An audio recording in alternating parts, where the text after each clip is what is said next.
E aí, pessoal, tudo certo com vocês? Como é que vocês estão? Tem uma galera pegando Covid aí, né? Vocês estão em casa? Como é que vocês estão? Estão bem? Me dá um ok aí pra ver se meu áudio tá tudo certo, se tá tudo bem, que daí a gente já começa a live. Essa é a live do ciclo clínico. Normalmente quem faz ela é o Furlan, mas ele tá viajando hoje, então ele pediu pra eu substituir ele. Mas eu vou também estar sempre com vocês também nas lives do ciclo básico e eventualmente agora em muitas outras lives que a gente estiver fazendo, tá? O objetivo dessa live do ciclo clínico é a gente revisar assuntos importantes da medicina do ciclo clínico, ou seja, para quem está a partir ali da quinta fase até o internato, para que você consiga aprender de fato algum assunto fazendo questões com a gente, para você poder pensar sobre aquele assunto e desenvolver uma memória de longo prazo, tá certo? Então a gente vai junto nessa. Pode participar, pode responder o que você acha que é a resposta, pode questionar que a gente vai conversando, tá? Tem um pequeno delay de mais ou menos aí, acho que talvez uns 10 segundos entre o que eu falo e o que aparece aí para vocês. Então talvez eu demore 10 segundos ou mais para conseguir entrar na conversa com vocês, tá bom? E aí, Eric, beleza? Você perguntou quanto que é o curso básico da MedSimple. A MedSimple agora está fechada para inscrições. Se você não sabe, a gente abre para inscrições para novos usuários algumas vezes no ano. Tá? A próxima está programada aí para final de janeiro, começo de fevereiro. Se você tiver interesse, entre no link da bio e bota lá o seu e-mail no site que tem lá, o medsimpleoficial.com.br, que a gente vai te avisar quando abrir, tá bom? E também pode entrar no grupo do Telegram, que também tem o link na bio, porque às vezes o e-mail não chega e vai pro spam e você não vê. Então, para você não ficar de fora e não perder a vaga quando abrir, é melhor entrar no grupo do Telegram também. Tá certo? Vamos lá então, pessoal. O meu áudio tá bom? Se puderem me dar um ok aí, se meu áudio tá bom, manda um legalzinho, manda a lâmpadazinha da MedSimple para saber que tá tudo certo. E aí a gente já começa. Vamos lá então. Deixa eu abrir aqui. Vamos hoje de ciclo clínico, ginecologia e obstetrícia, ginecologia, ovários policísticos é ginecologia, não é obstetrícia, né? E síndrome dos ovários policísticos. Vamos refazer o questionário aqui. Refazer. Vamos lá então. Foi, vamos lá. Questão 1. Antes de começar, eu quero que vocês tenham uma visão do que é a síndrome dos ovários policísticos em si. Né? Quando você vê um paciente na UBS, principalmente esse paciente vai ser de UBS, como que é essa paciente do síndrome dos ovários policísticos? Primeiro, uma mulher, claramente, né? Porque tem ovários. E normalmente é uma paciente com um pouco de sobrepeso, obesa, com pelos no corpo, em regiões que normalmente mulheres não têm tanto pelo, na face aqui principalmente, e com acne normalmente. E essas mulheres geralmente vêm se queixando de dificuldade de engravidar, se elas estão querendo engravidar, ou de menstruações irregulares, ou até mesmo de uma menstruação que não vem. Tá? Então, geralmente, esse é o quadro de uma paciente com síndrome dos ovários policísticos. Quando você tem uma paciente com essas características, rapidamente, teu cérebro tem que puxar as informações que a gente vai ver aqui hoje na live para você poder manejar essa paciente de forma eficiente. Tá certo? Então, vamos lá. Vamos começar aqui a primeira questão. Sobre a síndrome dos ovários policísticos. Valeu, Rodrigo. Obrigado. Sobre a síndrome dos ovários policísticos, a alternativa incorreta. A. Existe um aumento da incidência de hipertensão arterial sistêmica. Será que mulheres com síndrome dos ovários policísticos geralmente têm uma pressão um pouquinho mais aumentada? Vamos ver. Existe aumento da incidência de dislipidemia. Será? Se são um pouco mais obesas, geralmente, como eu falei, talvez tenha, né? Apresentam taxas mais elevadas de abortamento precoce. Será que abortam mais precocemente normalmente? Não sei. E possuem maiores taxas de fertilidade. Olha, essas três aqui eu não tenho muita certeza, mas eu tenho certeza que a letra D está errada, porque eu falei para vocês que a paciente típica com ovários policísticos, uma das queixas principais dela é que não está conseguindo engravidar.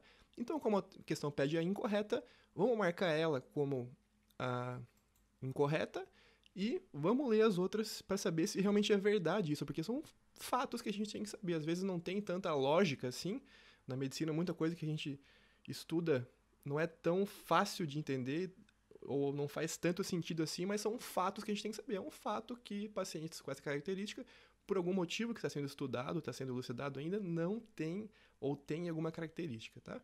Então, pelo jeito aqui, sim, pacientes com ovários policísticos, 15 a 30% delas têm pressão arterial um pouco mais elevada. Sim, também elas têm maior incidência de dislipidemia, maiores níveis de LDL, triglicerídeos e baixos níveis de HDL, e apresentam, sim, maior taxa de abortamento precoce. Até 50% podem apresentar um episódio de abortamento precoce, viu? Sendo que a média da população é 15 a 20%. Então, tem sim um aumento de abortamento nessas pacientes, tá bom? Então, o conceito aqui dessa questão que você tem que saber, que tem que te guardar na tua cabeça é que pacientes com ovários policísticos geralmente se queixam, quando tentam engravidar, que não conseguem engravidar, ou seja, tem uma maior taxa de infertilidade.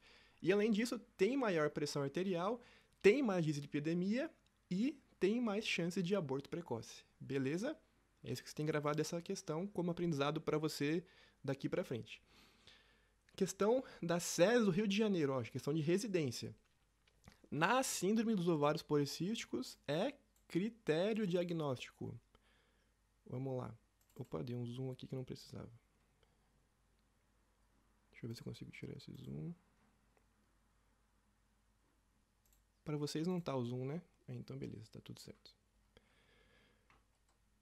É critério diagnóstico hiperinsulinemia, hipertrigliceridemia. A gente sabe que tem mais triglicerídeos, mas será que é critério diagnóstico? Dosagem de LH maior que o do FSH ou sinais clínicos de hiperandrogenismo. Então, o que essa questão aqui está pedindo para a gente saber? O que essa prova de residência quer que você, como médico ou como futuro médico, saiba? Que para você poder firmar o diagnóstico no paciente de síndrome dos ovários policísticos, ela tem que atender alguns critérios. Que critérios são esses? A gente tem que saber. São os famosos critérios de Rotterdam, tá? Vai estar aqui na alternativa da questão. O primeiro deles é sinais clínicos de hiperandrogenismo, que é esse que está falando aqui, tá? O segundo dele é óligo ou amenorreia, ou seja, menstruação irregular ou amenorreia. Falando nisso, síndrome dos ovários policísticos é uma das principais causas de amenorreia secundária, tá? E o terceiro critério são os ovários com cistos, né? Por isso que o nome ovários policísticos é ultrassom. O paciente tem que ter esses três critérios para você poder falar que ele tem ovários policísticos? Por exemplo, é certo se alguém te perguntar assim, paciente com ovários policísticos tem que ter policistos no ultrassom? Não, não precisa necessariamente, tá? Porque desses três critérios para fazer o diagnóstico, se o paciente tiver apenas 2 deles, já pode firmar o diagnóstico, tá bom? São critérios clínicos.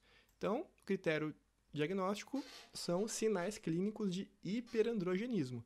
Como eu falei para vocês, são os critérios de Rotterdam, e um desses critérios é o hiperandrogenismo, que a mulher vai ter pelos, né, mais acentuados em lugares que normalmente não tem, como na face, no tórax, no abdômen, ali na região do umbigo, tá? E os 3 critérios que você tem que saber são hiperandrogenismo, oligoamenorreia e ovários policísticos, que é o nome da própria síndrome, tá?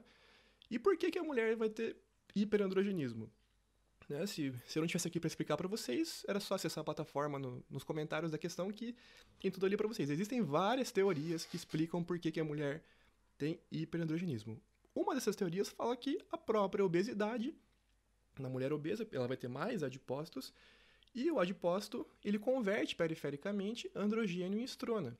Esse excesso de estrona vai inibir o FSH. Lembra que a estrona, o estrógeno, inibe o FSH e, consequentemente, vai ter o quê? Uma menor conversão de andrógenos em estrógeno pela aromatase. Se você lembrar lá da fisiologia, lá nos ovários, nas células da granulosa, tem a enzima aromatase. E essa enzima converte andrógenos em estrógeno, tá? E quem estimula essa enzima, a atividade dela, é o FSH. Então, se o FSH está inibido, vai ter menor ação da aromatase ovariana nas células da granulosa. Ou seja, vai acumular andrógenos e essa mulher vai aí ter manifestações de hiperandrogenismo, tá? Outras causas de por que tem hiperandrogenismo. A própria resistência à insulina, que ocorre no síndrome dos ovários policísticos, já vamos falar sobre ela, faz com que o pâncreas produza mais insulina. E a insulina, ela acaba agindo nos receptores de LH nas células da teca, no ovário também, promovendo a conversão de colesterol em andrógenos. Então, se você não sabia, agora tem que saber, tá?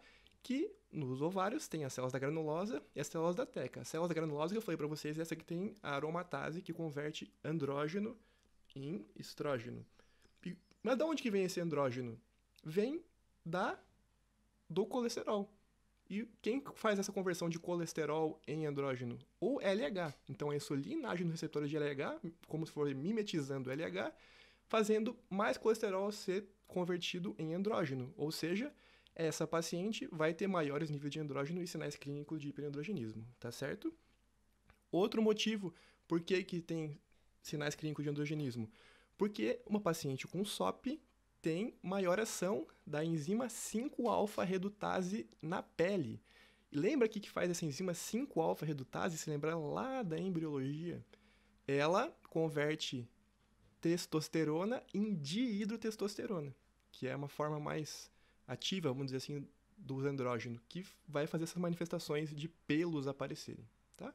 E outro motivo que explica o hiperandrogenismo é uma menor produção dessa SHBG, que é a proteína que carrega a testosterona, favorecendo um aumento de androgênio livre. Então, se você normalmente o androgênio é carregado por essa proteína. Quando ele está grudado na proteína, ele não tem ação, porque ele está ali circulando no sangue, grudado na proteína. Se você tem menos proteína, o androgênio fica mais livre e pode ir nos receptores periféricos fazer a sua ação de hirsutismo ou qualquer outro tipo de ação. Beleza? Tá entendido por que essa paciente com SOP tem andrógenos aumentado? Então é importante saber esses motivos todos, tá certo? Vamos lá então para a próxima. Deixa eu só tirar esse zoom aqui que tá me pegando aqui, que eu não tô conseguindo. Isso, agora deu certo. Fechou. Foi.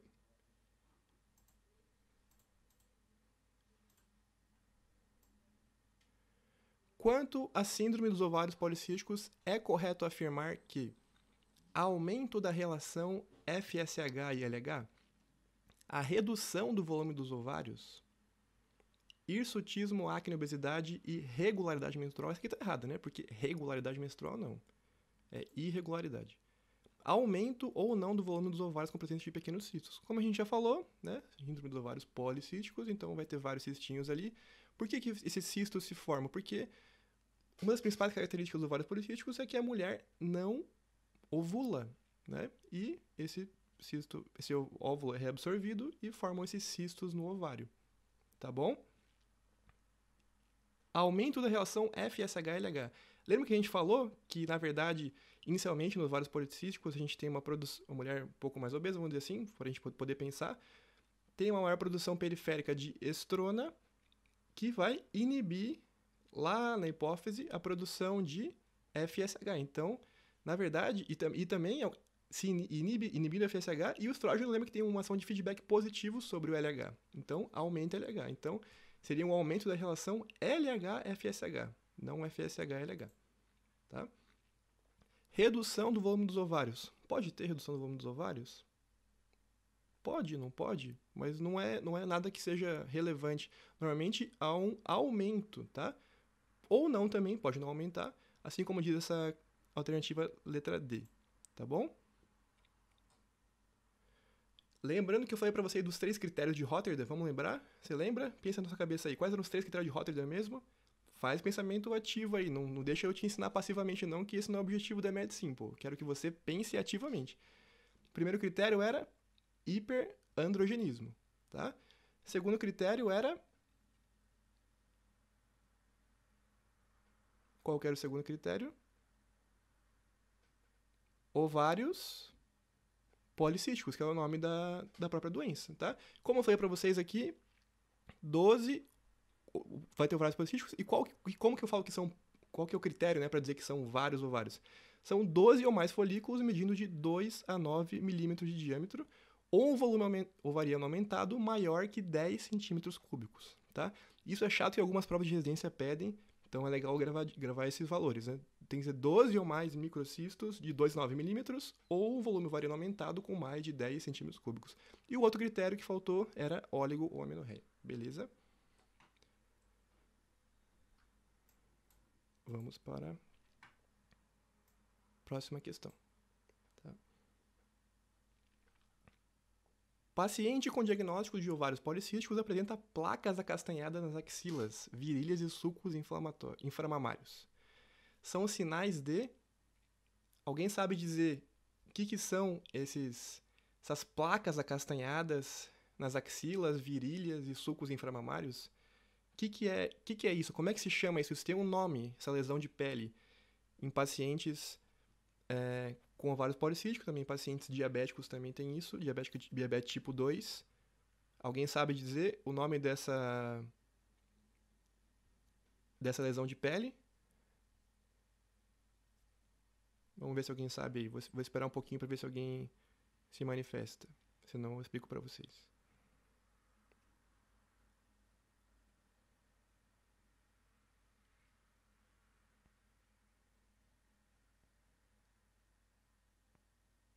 Tá com vergonha, fia? Então eu falo para vocês então, tá? Esse tipo de lesão se chama acantose nigricans, tá? E ela é classicamente... Ah, falaram aí, aqui tem um delay aqui, né? Isso. Valeu, Luciana, Luiz aí, ó, medicina underline ponto, show de bola, hein?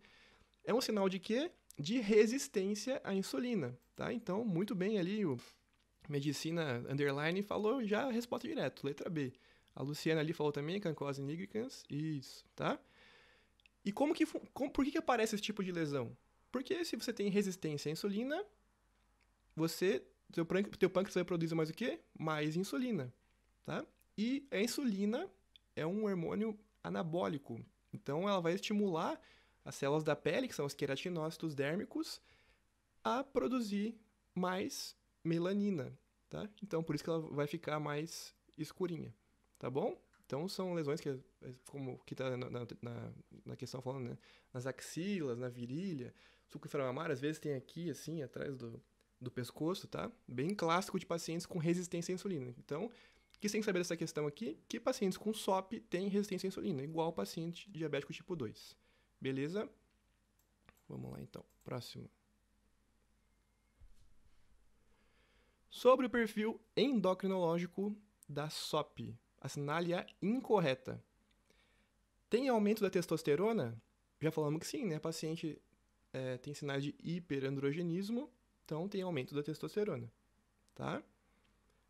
Diminuição do estímulo da aromatase ovariana pelo FSH? Sim, já falamos, né? Que tem menos FSH e mais LH. Aumento da produção de SHBG pelo fígado? Lembra quando eu expliquei para vocês sobre os motivos de por que há um hiperandrogenismo na SOP? Porque por vários motivos. E um deles era que há uma diminuição de produção de SHBG pelo fígado, deixando mais andrógenos livres. Então essa aqui tá errada. Porque, como tá aqui no comentário, essa plataforma eu amo ela, porque tá tudo escrito aqui. Se eu não soubesse nada dessa live aqui, era só ler as alternativas que ia dar tudo certo, né? Que a gente tem uma diminuição do SHBG pelo fígado. E quais os motivos, né, que explicam isso? Não sabe muito bem, mas se acha que a resistência à insulina e o hiperinsulinismo levam à inibição da síntese de SHBG pelo fígado. Então, de novo, se tem menos SHBG, tem mais andrógeno livre, mais sinal de hiperandrogenismo. Beleza? Aqui tá certo, né? LH aumentado e FSH normal diminuído. Como a questão pede a alternativa incorreta, essa aqui eu não vou assinalar. Beleza? Vamos lá então para a próxima. São critérios de Rotterdam, exceto... Essa aqui vocês já sabem, vou deixar para vocês responderem essa aqui. Qual que não é critério de Rotterdam? Sinal de hiperandrogenismo é? Ovários policísticos. Será que ovários policísticos é um critério de síndrome dos ovários policísticos? Obesidade. Oligoovulação ou anovulação? Ou oligoamenorreia? Quem sabe essa daí? Qual não é um critério de Rotterdam? Obesidade, muito bem, Luiz, isso aí.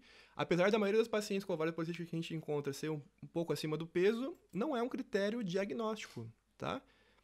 Então, de novo aqui lembrando, você tem que sair dessa live aqui sabendo para sempre quais são os sinais, os critérios de Rotterdam, que são, para fazer diagnóstico de SOP, são 2 de 3.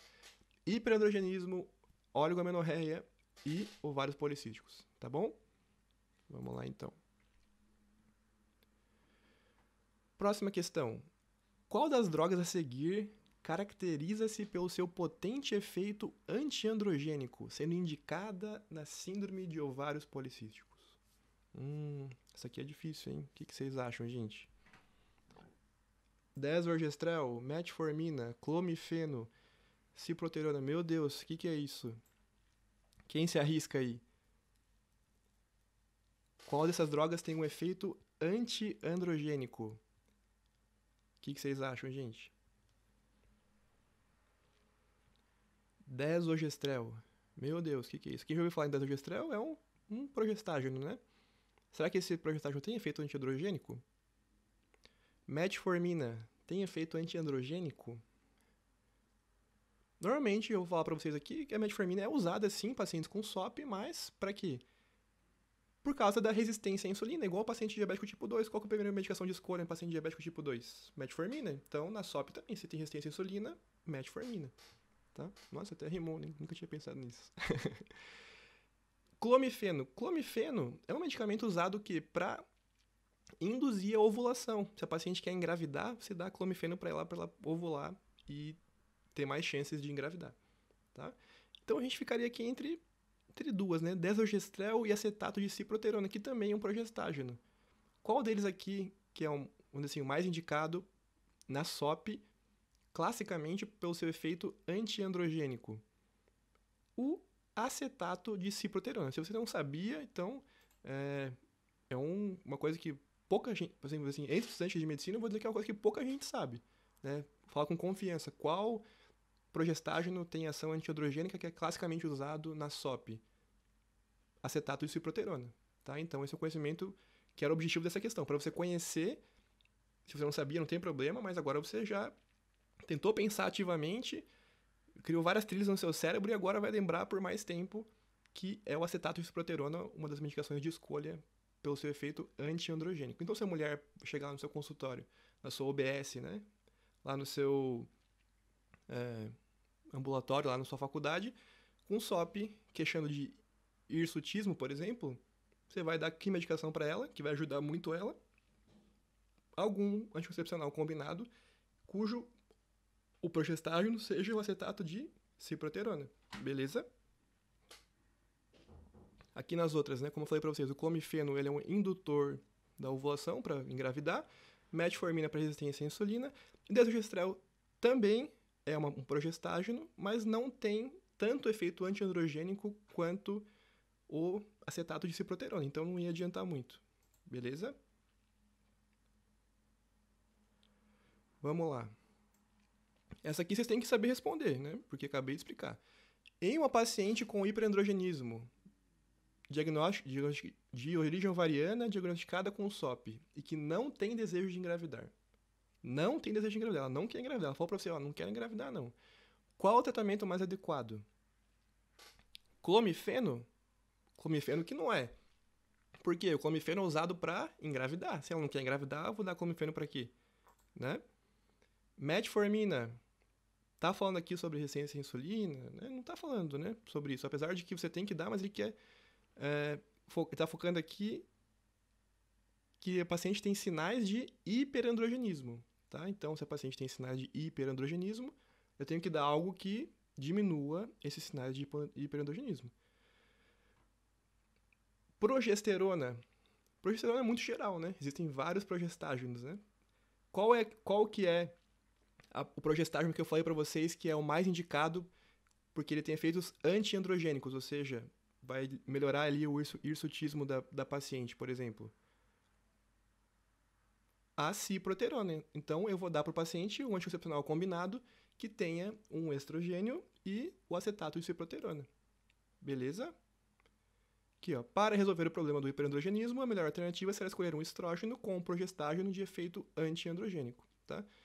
Para quem tem curiosidade de saber qual o mecanismo de ação da ciproterona, é que ocorre a inibição competitiva da testosterona e da dihidrotestosterona em receptores androgênicos. Então, a ciproterona vai lá e não deixa o andrógeno e a testosterona e a dihidrotestosterona chegar no receptor, tá? A Juliana acertou ali, a Jéssica também. Aí, ó, parabéns pra vocês, estão manjando muito. Vamos lá, então, pra próxima. 9. Ó, questão aqui do Hospital dos Olhos. Ai. Eu acho que é do Alagoas, se eu não me engano. Questão de residência, hein? Mulher de 22 anos que nunca engravidou e não pretende engravidar. Quem se identifica aí? 22 anos, nunca engravidou e não pretende engravidar. Procura ginecologista com queixa de hirsutismo, ou seja, tá com mais pelo em lugares que não deveria. Ao exame físico, obesidade grau 1, acne, hirsutismo com pelos em região facial e periareolar. Comeninha alba, ali, né, perto do umbigo e raiz de coxas. LH de 35, FSH de 9, relação aumentada. Níveis de androsterona, de androstenediona e testosterona discretamente elevados, mas o DHEAS normal. Já vamos falar sobre essa substância aqui mais pra frente. Qual dos seguintes agentes únicos representa o tratamento mais adequado dessa condição? O que vocês acham? Basicamente, uma mulher que bem provável que tenha o quê? SOP, né? O que eu vou dar pra ela? Acabamos de falar. O que eu dou pra uma mulher que tem SOP com sinais de hirsutismo? Eu vou dar, só pra fixar bem, anticoncepcional oral que tem estrógeno e um progestágeno antiandrogênico, tá? Então aqui, corticóide, que eu vou dar corticóide pra ela, análogo de GnRH, por quê, né? Isso aqui, coisa de prolactina, os caramba, dopamina, né? Não vou mexer com isso. Eu vou dar pra ela um anticoncepcional combinado que tenha estrógeno e um progestágeno com efeito antiandrogênico. Acabamos de falar isso, tá? Claro isso? E qual que é o nome dele? Ciproterona, é o principal, tá? Vocês vão cansar de ver isso aí lá na frente em prova de residência. Quem trabalhar em posto vai prescrever isso aí pra caramba, tá bom? Vamos lá então, pra 10. Questão de residência, do Ceará. Mulher de 25 anos de idade, virgem, vem ao ambulatório com queixa de período de sangramento irregulares, com intervalos que chegam até 60 dias. Olha aí, já é um critério de Rotterdam. Exame físico, sobrepeso, IMC de 29, PA aumentadinha, 140 por 100, cintura de 100, acne na face e no dorso, ó, sinal de hiperandrogenismo. Glicemia de 120, olha aqui a resistência à insulina, ó. HDL de 40, triglicerídeos de 200 e ultrassom pélvico, aumento bilateral dos volumes ovarianos e endométrio espessado. Considerando a prevenção de agravos e o quadro clínico acima descrito, qual a melhor conduta para essa paciente? O que vocês acham que tem que dar para essa paciente com ovários policísticos? Vou deixar para vocês responderem essa, hein? Eu vou dar para ela indutor da ovulação e metformina. Se eu der indutor da ovulação para ela, ela vai engravidar. Ela falou que ela quer engravidar aqui? Não falou que ela quer engravidar. O que está incomodando ela aqui? Esses sangramentos irregulares, né? Principalmente é o que ela fala aqui, sangramentos irregulares. Ela quer parar com isso. E ela tem o quadro de SOP, que você tem que ajudar ela com relação a isso. Aqui, ó, resistência à insulina, né? Também tem que ser corrigido isso. Metformina eu concordo. Espironolactona e ressecção ovariana em cunha. Ixi, o que eu vou mexer no ovário dessa mulher, gente? Deixa ela quieta com os ovários dela. Espironolactona, por que a gente dá espironolactona? Alguém sabe dizer por que às vezes a gente pode ser assim prescrito para SOP? Porque ele também bloqueia a ação antiandrogênica, a ação androgênica, porque ele vai lá nos receptores de andrógeno e bloqueia também, igual a ciproterona, para não deixar o andrógeno agir no receptor dele. Tá? Mas ela não fala aqui sobre nada que eu vou exigir uma ressecção ovariana, tá bom? Análogo de GnRH, não, né? Nada a ver. prescrever contraceptivo oral associado a cloridrato de metformina. Como uma galera aí falou, o Medicina Underline tá detonando. O Manuelito falou também. Quem mais falou? A Jéssica falou também. Deixa eu ver aqui, ó. Nos comentários aqui, ó. Isso. Não sei se mais alguém falou. Mas essa galera aí tá detonando, hein? A Jéssica e o Underline Medicina aí estão... Meu Deus. Vamos lá, então. Letra D, né? Já falaram. 11. Falta só mais 5. Com relação à síndrome dos ovários policísticos, é correto afirmar: tratamento de primeira linha por meio de fármacos antiandrogênicos. Olha, tá mais ou menos certo, né? Primeira linha, só como se só fosse isso, né? Só antiandrogênicos. Estranho, né? Diagnóstico definitivo exige a presença de policistos ovarianos à ultrassonografia pélvica. A gente já falou que os critérios de Rotterdam são apenas 2 de 3. Policistos é um deles, então não é obrigatório. O hiperandrogenismo plasmático sempre está presente mesmo nos quadros leves. E quando fala sempre, né? Isso aí, meu Deus, já estragou a questão. Não é, né? Vou até dar um X aqui. Pode se associar a dificuldades para engravidar, mas a concepção pode acontecer mesmo sem uso de indutores de ovulação. Uma mulher com SOP pode engravidar sem usar medicamento nenhum? Ou ela pode transar sem camisinha que ela nunca vai engravidar? Claro que ela pode engravidar. Ela tem menos chance de engravidar, mas ela pode engravidar sim. Então aí, ó, a Jéssica já falou de novo. A Jéssica tá detonando aí, ó. Alguém falou lá em cima também, a CalVN falou também, letra D, tá? Como é que não pode engravidar? Claro que pode, ué. Aí, ó, questão da Federal do Tocantins. Ai, ai, ai. Vamos ler ela aqui, então. Paciente com síndrome dos ovários policísticos. A síndrome dos ovários policísticos é achado comum em pacientes inférteis e com ciclos oligomenorreicos. Paciente com... Ficou meio errou a digitação, né? Com quadro de infertilidade e ciclos oligomenorreicos, após a investigação foi confirmado o SOP. Diante do desejo de gestação, então aqui a mulher quer engravidar. Está indicado o uso de qual substância? Adjuvante na terapêutica visando a gravidez. Você vai procurar aqui, sem ler as alternativas aqui, ó. Vou até tampar aqui na minha tela aqui, ó. Quais que eu ia procurar quando é para induzir a ovulação para engravidar? Qual que é o medicamento? Clomifeno. Então eu vou seco no clomifeno aqui. Aí eu vou olhar nas alternativas: ciproterona, desogestrel, metformina, drospirenona e gestodeno. Ué, cadê o clomifeno? Me ferrou agora, né? Como é que... O que é aqui que vai induzir ou vai aumentar as chances de gravidez? Essa questão aqui tá como nível intermediário, mas eu considero ela difícil, viu? Eu acho essa questão muito difícil. O estudante de medicina que sabe isso aqui tá sabendo pra caramba. Meu Deus do céu. Você poderia pensar aqui, né? Ciproterona, né? Que é o antiandrogênico. E os outros progestágenos aqui, que você poderia ficar em dúvida. Mas a resposta, incrivelmente, alguém falou aí, ó. A Tânia, pô, parabéns, hein, Tânia? Tá voando, hein? A resposta é a letra C. É a metformina. Vocês sabiam, gente, que a metformina, que como está escrito aqui, está associada ao aumento de índice de gestação espontânea. Então, junto com o clomifeno, você pode usar a metformina para aumentar as chances de gestação no paciente com SOP. Sabia disso? Difícil, né? Eu não sabia, não. Eu achei bem difícil essa questão aqui. Quando fiz de primeira essa questão aqui, você acha que eu acertei? Eu errei, eu não sabia. Aprendi o quê? Fazendo questão, tá? Por isso que é importante fazer questão de errar, para você quebrar a cara e ver que realmente a medicina é infinita e a gente tem que cada vez estar aprendendo mais. Jéssica, eu também, ó. Eu ia errar também. Errei, né? Quando eu fiz de primeiro, eu errei. Eu sei porque eu fiz antes aqui, né? Eu ajudei a montar esse tipo de questão aqui para vocês aprenderem.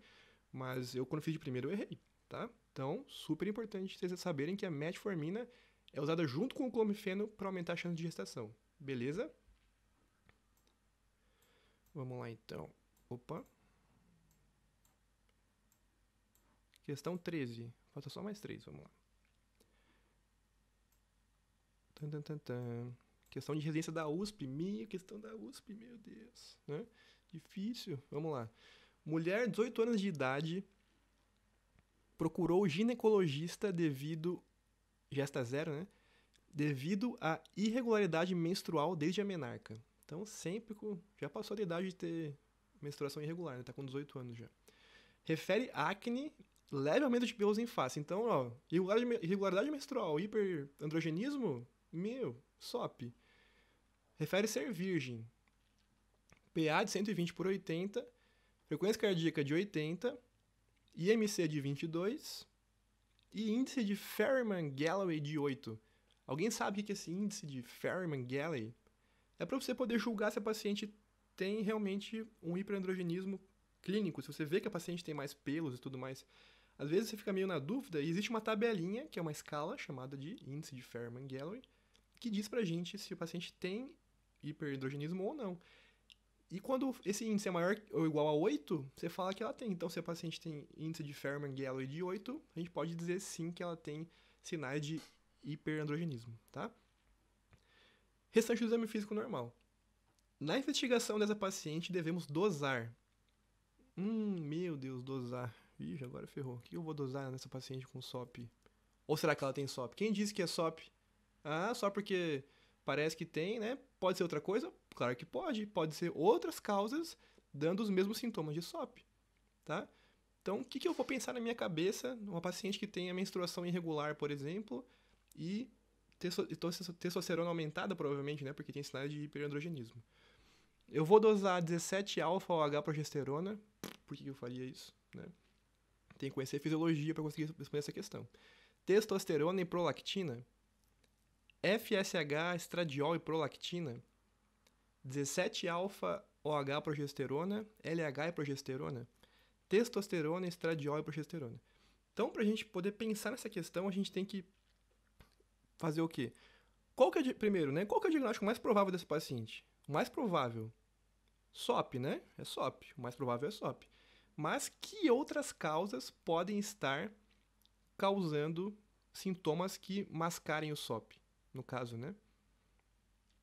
O que produz, vamos dizer assim, andrógenos no nosso corpo?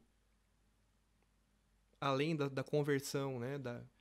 Que a gente tem nas telas da Teca que eu falei pra vocês, né? No próprio ovário. Qual é o órgão que produz andrógenos? Quem lembra? Adrenal, suprarrenais, tá? Então, algumas doenças, por exemplo, como a deficiência de 21-alfa-hidroxilase, se você lembrar daquela cascatinha, eu vou ter que explicar para vocês em outra aula, mas basicamente é assim, ó, tudo que vai... Lembra que é duas setinhas para baixo e uma para cá. Para baixo é as enzimas 21-alfa e 17-hidroxilase.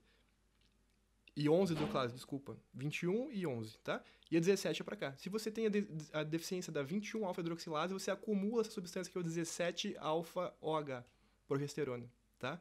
Então é importante a gente dosar essa enzima aqui para descartar essas outras causas, tá certo? Testosterona. Por que a gente poderia dosar testosterona? Porque a mulher pode ter um tumor de ovário produtor de testosterona, tá? Então pode ser uma causa também. E prolactina, lembra que a prolactina ela inibe o GnRH, consequentemente o FSH e o LH, e pode causar distúrbios na menstruação, ou seja, irregularidade menstrual, uma mulher com prolactinoma, por exemplo. Então, essa questão aqui, ela quer que você saiba que outras doenças podem causar sintomas semelhantes ao SOP de irregularidade menstrual e aumento de sinais de hiperandrogenismo. A deficiência de 21-alfa-hidroxilase, tá? Porque vai ocorrer um aumento dessa substância aqui, o 17-alfa-OH-progesterona. Tem que conhecer fisiologia para lembrar disso. Testosterona, porque para descartar que a mulher pode ter um tumor de ovário. A Jéssica perguntou, né? Eu vi uma vez que não se dosa testosterona em mulher. Verdade isso?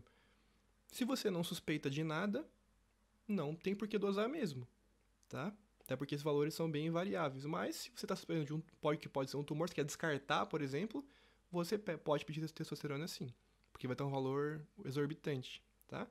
E a prolactina, para descartar hiperprolactinemia, por um prolactinoma, por exemplo. hipotireoidismo, também, porque o teu TSH, na fisiologia também, se você lembrar, tem o TRH com relação à produção de prolactina, tá bom? Então, é difícil essa questão também, tá? Não era fácil, mas se você pensasse um pouquinho para descartar outras causas que poderiam causar os mesmos sintomas, seria interessante dosar esses aqui. Porque os outros, né, não ia te ajudar em nada, porque você já sabe que a paciente tem SOP. Então, eu vou dosar testosterona, estradiol, progesterona, vou dosar o LH e o FSH para saber que o LH está maior que o FSH, eu já sei que provavelmente está, tá? Então, a ideia seria descartar as outras coisas, tá bom? Faltam duas aqui. Vamos lá, então. Uma mulher de 32 anos queixa-se de acne e aumento de pelos. A avaliação clínica mostra índice de Ferman-Gela de novo de 9. Então, lembra qual que é o valor de corte do índice de Ferman? A residência cobra isso. Maior ou igual a 8. Tá? A dosagem de sulfato de dehidroepiandrosterona é elevada. Aí. Lembra que eu li uma sigla para vocês que eu falei que ia explicar depois? Era essa substância aqui, ó. Sulfato de dehidroepiandrosterona. O que sugere que a causa do problema esteja aonde? Isso também vocês têm que saber, tá? Qual é o órgão que produz o sulfato de dehidroepiandrosterona? Qual que é o órgão que produz isso aí? Alguém lembra? Essa é difícil também, né? Quem manja disso aí, manja de fisiologia, também tá manjando pra caramba, tá? Realmente impressionante quem sabe disso aí e tá na faculdade de medicina, e até médico, né? Que não atua em áreas específicas da endócrino. E isso cai em prova de residência, tá? Não vou perder o tempo de vocês aqui, é só pra vocês saberem que é a adrenal, tá? Então, a mulher aqui tem sinais de hiperandrogenismo, mas não é por causa do SOP. Só porque ela tem acne e pelos é SOP? Não. Foi dosado, tá? O que a gente chama de SDHEA, que é produzido exclusivamente pelas glândulas adrenais, tá? Então, isso sugere uma neoplasia adrenal. Então, no SOP, quando você está com seu paciente na OBS, não tem por que inicialmente pedir exames para descartar essas coisas, mas se o quadro persiste, mesmo com o tratamento proposto para o SOP, você usou lá o anticoncepcional com ciproterona e não deu certo, aí você vai começar a dosar outras coisas para falar, opa, essa paciente não está melhorando do quadro dela de hiperandrogenismo, o que está acontecendo? Né? Então pode ser outra coisa. Beleza? Boa, Cássia, é isso aí, suprarrenal, muito bom. Última questão, gente. Espero que com isso vocês tenham entendido bem a ideia de como é paciente com SOP, como foi o diagnóstico e como tratar ele. Tá? Então, pra gente fechar aqui, isso aqui vocês têm que saber porque a gente já falou. A síndrome dos ovários policísticos é um distúrbio no eixo neuroendócrino reprodutor associado à alteração morfológica ovariana e à produção androgênica elevada. A característica mais marcante é o hiperandrogenismo e o estado de anovulação crônica, que também pode ser encontrado em outras doenças. Tá? Em relação ao diagnóstico diferencial de SOP, a deficiência de 21-hidroxilase de manifestação tardia é o exame qual o exame auxiliar mais importante para você dosar para pensar em deficiência de 21-alfa-hidroxilase tardia? O Underline Medicina Underline falou assim, essa questão está como fácil, socorro. Por que essa questão está como fácil? Porque ela é a última e ela já foi explicada nas questões anteriores. Então, quem respondeu as questões anteriores e leu os comentários, responde essa questão aqui de olho fechado com o pé nas costas. Por que eu falei pra vocês? Lembra que eu falei pra vocês da fisiologia lá da adrenal? Que se a paciente tem deficiência de 21-alfa-hidroxilase, vai acumular o quê? O 17-hidroxiprogesterona. Tá? Então, por isso que a resposta dessa questão é 17-hidroxiprogesterona, pra gente poder pensar que o paciente que tem SOP, mas não está melhorando, pode ser, na verdade, outra causa, que é a deficiência de 21-alfa-hidroxilase de manifestação tardia. Lembra que, normalmente, a deficiência de 21-alfa-hidroxilase se manifesta em recém-nascidos, normalmente, a apresentação clássica, mas ela pode ter uma apresentação tardia também, inclusive em pacientes já adultos, tá bom?